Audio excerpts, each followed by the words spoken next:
Good day, everyone. This is Pastor Shadrach Escalona. Welcome to Squad Weekly Interactive Meeting. Right now po, napakaganda po ng ating topic. It's because we will talk about the role of husband and wife. And alam niyo po, napakahalaga ng sinasabi po natin yung marriage life. It's because po, if we will look at our surroundings, napakarami pong pamilya na sira. Kahit saan po tayong pumunta, meron pong sinasabi po natin na nagkagulo, meron pong nagkahiwalayan, meron pong napakarami pong mga problema sa bawat pamilya. Kung allowed po yung divorce sa Philippines, siguro napakarami yung magdi-divorce. But anyway, we will talk about in this topic na kung paano po natin ma-preserve yung marriage life. And napakahalaga po na malaman po natin kung ano po yung role ng bilang isang husband or bilang isang wife. Kasi alam po natin, yung sa relationship nito, meron pong kasamang responsibility, meron pong kasamang accountability, at meron pong kasamang obligation na dapat po natin na i-embrace, tanggapin, at sundin. We have to believe on these principles because ito yung po yung makapag-sustain po sa atin, makapag-strengthen po ng bawat relationship or bawat pamilya. Alam niyo po kung ang isang pamilya na masira, yung mga anak, yung mga bata, yung unang magsasuffer, which is hindi natin gusto. At wala naman po dito ngayon na gusto niya masira yung family. Hindi po ba? Lahat po tayo gusto natin po yung ating pamilya ay ma-preserve, intact, solid yung relationship. But right now, I would like to share with you some principles about how can we have a strong relationship inside the home, especially po sa husband and wife. And I would like to read this verse to you from the book of Solomon, chapter 3, verse 3 and 4. Babasahin ko po. The watchmen found me as they made their rounds in the city. Him whom my soul loves, have you seen him? Hardly had I left them when I found him, whom my soul loves. I held him and would not let him go. Kung nakita po natin ito yung verse na sabi din, I have found the one whom my soul loves. Yung partner mo sa habang buhay, yung pinakamahal mo po, yung makapagsabi tayo na ito po siyang tao na talagang mamahalin ko hanggang sa dulo. That I will not, sabi dito sa verse natin kanina, that I will not let him go. Ibig sabihin, sa habang buhay na maging kasama natin po siya. And alam niyo po sa wedding or sa kasal, we are not giving our promise or our love to the person that we love. Alam niyo po, yung kasal po yun, it's giving our promise to God para po sa mamahalin natin na tao, na maging kasama natin habang buhay. In the relationship, bilang husband and wife, kasi po, yan po ay relationship. Napakahalaga, napaka-importante that ilagay natin ang Panginoon sa gitna ng ating relationship. That God will be the center of our relationship. Alam niyo po kung sino po yung author ng marriage? Sino po yung author ng family? God Himself. He is the one who designed. Because He is the one who designed, siya din po nagbigay ng mga principles na dapat natin sundin so that this principle will sustain our relationship with our partner or with the person na talagang mahal po natin. So meron po mga principle na that reminds us and also teach us so that we will be able to have a good relationship sa tao na mahal po natin. Una po, dapat po ang Panginoon Diyos maging sentro ng bawat relationship po natin. Stronger like a braided cord with 3 strands. Sabi dito, with 3 strands. Ano po yung ibig sabihin? Kung isa lang po yung strand, yes, matibay po yun. How much more kapag dalawa? You and your husband. How much more po kasama natin yung Panginoon? Ikaw, your wife, or your husband, and God. Napakatibay po yun. Bakit po? Kasama natin yung Panginoon. And ano po yung napakaganda po dito?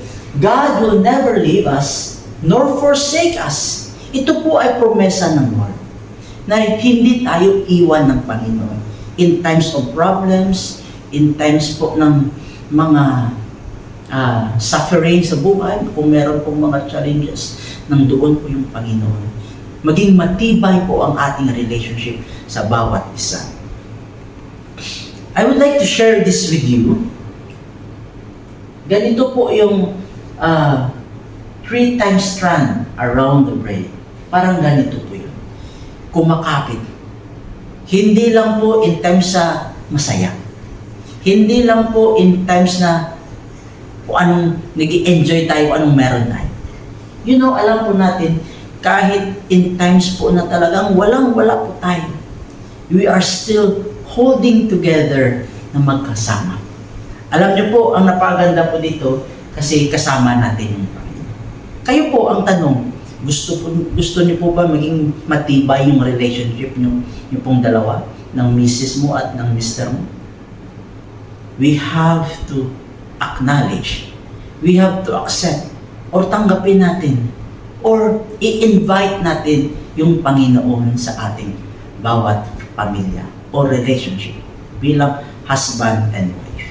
In the book of Ecclesiastes chapter 4 verse 2, a person standing alone can be attacked and defeated, but 2 can stand back to back and conquer. 3 are even better, for a triple braided cord is not easily broken. Pangalawa po, the man is the leader in a marriage. Kayo po bilang husband, you have to stand up as a leader. Man is the protector and the provider.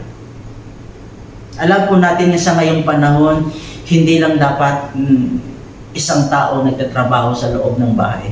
Kasi, especially po yung, alam po natin po yung tinatawag na economy. Napakababa. But, we have to be a leader. Yung design po ng God sa husband, ay kayo po yung maging leader. Kayo yung po maging protector. Kayo po yung maging provider. And not only that, you have to love your wife, considerate, and be sensitive to her needs. Praise her and not to be harsh, be thankful and appreciate her. Sa bawat araw, ipakita po natin po, Sir, you bilang a husband, yung pagmamahal niyo po sa inyong mga asawa. A husband can love his wife best when he loves God first. Napakahirap po magmahal sa isang tao. I mean, sometimes po, if our emotion is low, minsan po, yung pag-practice natin or pag-show natin ng love, minsan hindi ganun ka-highly. But alam niyo po, when we love God so much, no matter what happens sa ating buhay, we are still be able to show the love of God. to love your wife. So I hope, sir, na after this, nakikita niyo po yung video, you will be reminded na talagang ipakita natin po yung pagmamahal sa inyong mga asawa. In Ephesians chapter 5, verse 23-28. For a husband is the head of his wife, as Christ is the head of the church. He is the Savior of his body, the church. In the same way, husbands ought to love their wives as they love their own bodies. For a man who loves his wife actually shows love for himself. Kung gaano natin kamahal yung sarili natin, ganun din yung pagmamahal natin sa ating asawa. Or we can do it more than that pa. And pangatlo po, the woman is not only the man here na yung principles na matutunan natin, should be balanced. Kanina po for the husband, ngayon po for the wife naman. The woman is the helpmate who is just right for a man. Kayo po ay talagang napaka-importante sa buhay ng inyong husband. Kulang na kulang po ang buhay ng husband kapag wala si wife. Wife is designed to honor and respect her husband. Acknowledge that he is the head of the family. Unang-una po, we have to know kung ano po yung ating position. Si husband, ang kanyang position is to love the wife, and the husband should be a leader. God called him to lead. He have to stand up as a leader. Ngayon naman po, bilang asawa, bilang wife, this is, alam niyo po na ito po ay equal. Yung design naman po para sa wife is to honor and respect her husband. Ibig sabihin po dito, you as the wife, you have to submit to your husband. Love and give herself wholly to him. Praise and encourage him. Exercise her power to do good in his life and help him become the man God intended him to be. Alam niyo po, ma'am and sir, kung masunod lang po natin, if we'll be able to follow the principle of God, kung ano po yung design para sa husband, kung ano po yung design para sa wife, talaga pong napaka-order, napaka-peaceful ng bawat relationship. Bilang isang wife, you are a helper. Hindi po ibig sabihin na parang maid or parang servant. Nandyan po kayo na tulungan yung pagkukulang ni husband. A partner is not something na mas mababa. Alam niyo po na ang partner ay ibig sabihin po doon na equal po yung posisyon ng dalawa. Walang mas mataas, wala po mas mababa. So, yan po. Isa sa mga reminder na hindi po di-discourage po si wife na sasabihin niya, I'm just a helper. I'm just a helpmate. Then the Lord God said, it is not good for a man to be alone. I will make a helper who is just right for him. Alam niyo po, kung wala si wife, is not good for the husband. Mas maigi, mas mabuti, napaka-importante na nandyan po palagi si wife. Nandyan po kayo palagi, ma'am, sa inyong husband. I would like to close this topic natin na pinag-uusapan.